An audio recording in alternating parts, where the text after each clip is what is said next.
Hi everybody! So in order to celebrate World Book Day, which is next Thursday, I'm going to read you a chapter of a story. I'm going to read you a chapter of Harry Potter and the Philosopher's Stone by J.K. Rowling. Here's the front cover. I've chosen an exciting chapter, chapter 11, Quidditch, which starts on page 193. So I'm going to read that chapter for you today, and I really hope you enjoy it. As they entered November, the weather turned very cold. The mountains around the school became icy and grey, and the lake looked chilled and still. Every morning the ground was covered in frost. Hagrid could be seen from the upstairs windows, defrosting broomsticks on the Quidditch pitch, bundled up in a long moleskin overcoat, rabbit fur gloves and enormous beaverskin boots. The Quidditch season had begun. On Saturday, Harry would be playing in his first match after weeks of training. Gryffindor versus Slytherin. If Gryffindor won, they would move up into second place in the house championships. Hardly anyone had seen Harry play because Wood had decided that, as a secret weapon, Harry should be kept well secret. But the news that he was playing Seeker had leaked out somehow, and Harry didn't know which was worse. People telling him he'd be brilliant, or people telling him they'd be running around underneath him, holding a mattress. It was lucky that Harry now had Hermione as a friend. He didn't know how he'd have got through it all, his homework without her, what with all the last-minute Quidditch practice Wood was making them do. She had also lent him Quidditch Through the Ages, which turned out to be a very interesting read. Harry learnt that there were 700 ways of committing a Quidditch foul, and that all of them had happened during a World Cup match in 1473, that Seekers were usually the smallest and fastest players, and that most serious Quidditch accidents seemed to happen to them, that although people rarely died playing Quidditch, referees had been known to vanish and turn up months later in the Sahara Desert. Hermione had become a bit more relaxed about breaking rules since Harry and Ron had saved her from the mountain troll, and she was much nicer for it. The day before Harry's first Quidditch match, the three of them were out in the freezing courtyard during break, and she had conjured them up a bright blue fire which could be carried around in a jam jar. They were standing with their backs to it, getting warm, when Snape crossed the yard. Harry noticed at once that Snape was limping. Harry, Ron and Hermione moved closer together to block the fire from view. They were sure it wouldn't be allowed. Unfortunately, something about their guilty faces caught Snape's eye. He limped over. He hadn't seen the fire, but he seemed to be looking for a reason to tell them off anyway. "What's that you've got there, Potter?" It was the Quidditch Through the Ages Harry showed him. "Library books are not to be taken outside of school," said Snape. "Give it to me. 5 points for Gryffindor."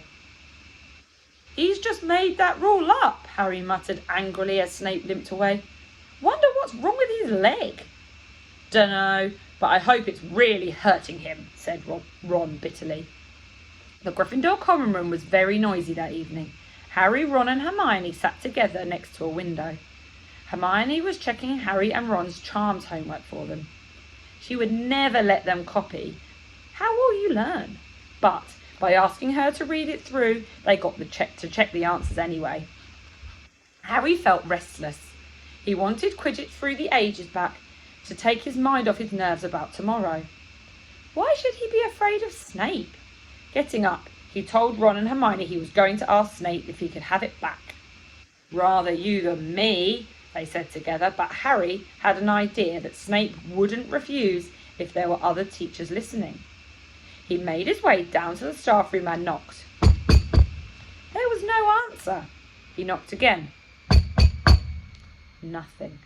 But Snape had left the book in there. It was worth a try. He pushed the door ajar and peered inside, and a horrible scene met his eyes. Snape and Filch were inside alone. Snape was holding his robes above his knees. One of his legs was bloody and mangled. Filch was helping Snape bandages. was handling Snape's bandages. "Blasted thing," Snape was saying. "How are you supposed to keep an eye on all 3 heads at once?" Harry tried to shut the door quietly, but... "Potter!" Snape's face was twisted with fury as he dropped his robes quickly to hide his legs. Harry gulped. "I just wondered if I could have my book back." "Get out! Out!" Harry left before Snape could take any more points from Gryffindor. He sprinted back upstairs. "Did you get it?" Ron asked Harry as he joined them. "What's the matter?" In a low whisper, Harry told them what he'd seen. "You know what that means?" he finished breathlessly. "He tried to get past the 3-headed dog at Halloween. That's where he was going when we saw him. He's after whatever's guarding. And I bet my broomstick he let that troll in to create a diversion." Hermione's eyes were wide. "No, he wouldn't," she said. "I know he's not very nice, but he wouldn't try and steal something Dumbledore was keeping safe." "Honestly, Hermione, you think all teachers are saints or something," snapped Ron. "I'm with Harry. I wouldn't put anything past Snape. But what's he after? What's the dog guarding?" Harry went to bed with his head buzzing with the same question. Neville was snoring loudly, but Harry couldn't sleep. He tried to empty his mind. He needed to sleep. He had to. He had his first Quidditch match in a few hours, but the expression on Snape's face when Harry had seen his leg wasn't easy to forget. The next morning dawned very bright and early. The great hall was full of delicious smell of fried sausages and the cheerful chatter of everyone looking forward to a good Quidditch match. "You've got to eat some breakfast." "I don't want anything." "Just a bit of toast," wheedled Hermione. "I'm not hungry." Harry felt terrible. In an hour's time, he'd be walking onto the pitch. "Harry, you need your strength," said Seamus Finnegan. "Seekers are always the ones who get nobbled up by the other team." "Thanks, Seamus," said Harry, watching Seamus pile ketchup on his sausages. By 11 o'clock, the whole school seemed to be out in the stands around the Quidditch pitch. Many students had binoculars. The seats might be raised high in the air, but it was still difficult to see what was going on sometimes. Ron and Hermione joined Neville, Seamus and Dean and the West Ham fan up in the top row. As a surprise for Harry, they had painted a large banner on the sheets Scabbers had ruined. It said "Potter for President," and Dean, who was good at drawing, had done a large Gryffindor lion underneath. Then Hermione had performed a tricky little charm so that the paint flashed different colours. Meanwhile, in the changing room, Harry and the rest of the team were changing into their scarlet Quidditch robes. Slytherin would be playing in green. Wood cleared his throat for silence. "Okay, men," he said. "And women," said Chaser Angelina Jonson. "And women," Wood agreed. "That is it." "The big one," said Fred Weasley. "The one we've all been waiting for," said George. "We know Oliver's speech by heart," Fred told Harry. "We were in the team last year." "Shut up, you two," said Wood. "This is the best team Gryffindor's had in years. We're going to win, I know it." He glared at them all as if to say, "Or else." "Right, it's time. Good luck, all of you." Harry followed Fred and George out of the changing room and, hoping his knees weren't going to give way, walked onto the pitch to loud cheers. Madam Hooch was refereeing. She stood in the middle of the pitch, waiting for the two teams, her broom in her hand. "Now, I want a nice fair game, all of you," she said.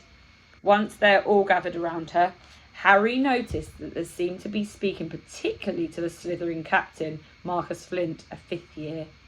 Harry thought Flint looked as if he had some troll blood in him. Out of the corner of his eye, he saw the fluttering banner up high, flashing "Potter for President" over the crowd. His heart skipped a beat. He felt braver. "Mount your brooms, please." Harry clambered onto his Nimbus 2000. Madam Hooch gave a loud blast on her silver whistle. 15 brooms rose up high into the air. They were off. And the quaffle is taken immediately by Angelina Jonson of Gryffindor. What an excellent chaser that girl is. And rather attractive too. Sorry, Professor. The Weasley twins' friend Lee Jonson was doing the commentary for the match, closely watched by Professor McGonagall. And she's rarely belting up there. A neat pass to Alicia Spinnet, a good find of Oliver Woods. Last year only a reserve. Back to Jonson, and no, Slytherin had taken the quaffle. Slytherin captain Marcus Flint gains the quaffle and off he goes. Flint flying like an eagle up there. He's going to no! Stopped by an excellent move by Gryffindor keeper Wood. Gryffindor takes the quaffle.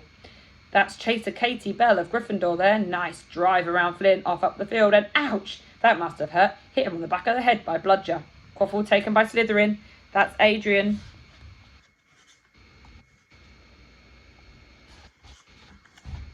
Pussy speeds off towards the goalpost, but he's blocked by a second Bludger. Sent his way by Fred and George Weasley. Can't tell which. Nice play by the Gryffindor beater. Anyway, and Jonson back in possession of the quaffle. A clear field ahead, and off she goes. She's really flying. Dodges a speedy Bulger. The goalposts are ahead. Come on now, Angelina. Keep Bletchley dives, misses. Gryffindor score! Gryffindor cheer fills the cold air with howls and moans from the Slytherins. Budge up there, move along. Hagrid? Ron and Hermione squeeze together to give Hagrid enough space to join them. Been watching from me hut, said Hagrid, batting a large pair of binoculars round his neck. But it ain't the same as being in the crowd. No sign of snitch, eh? Nope, said Ron. Harry hasn't had much to do yet. Keep out of trouble, though, that's something, said Hagrid, raising his binoculars and peering skywards at the speck that was Harry. Way up above, Harry was sliding over the game, squinting about for a sign of snitch. This was part of his and Wood's game plan. Keep out of the way, you can catch sight of the snitches, Wood had said. We don't want you to attack before you could have been. When Angelina had scored, Harry had done a couple of loops to let out his feelings. Now he was back to start staring around for the snitch. Once he caught sight of flash of gold, but it was just a reflection from one of Weasley's wristwatches, and once Bludger decided to come pelting his way, more like a cannonball than anything else, but Harry dodged it and Fred Weasley came chasing after it. All right there, Harry, he said. Have you had time to... He had time to yell, as he beat the bludgeon furiously towards Marcus Flint. Slytherin's in possession, Lee Jordan was saying. Chaser, Pucky, Ducks, 2 Bludgers, 2 Weasleys, and Chaser Bell, and speeds towards the... Wait a moment. Was that the snitch?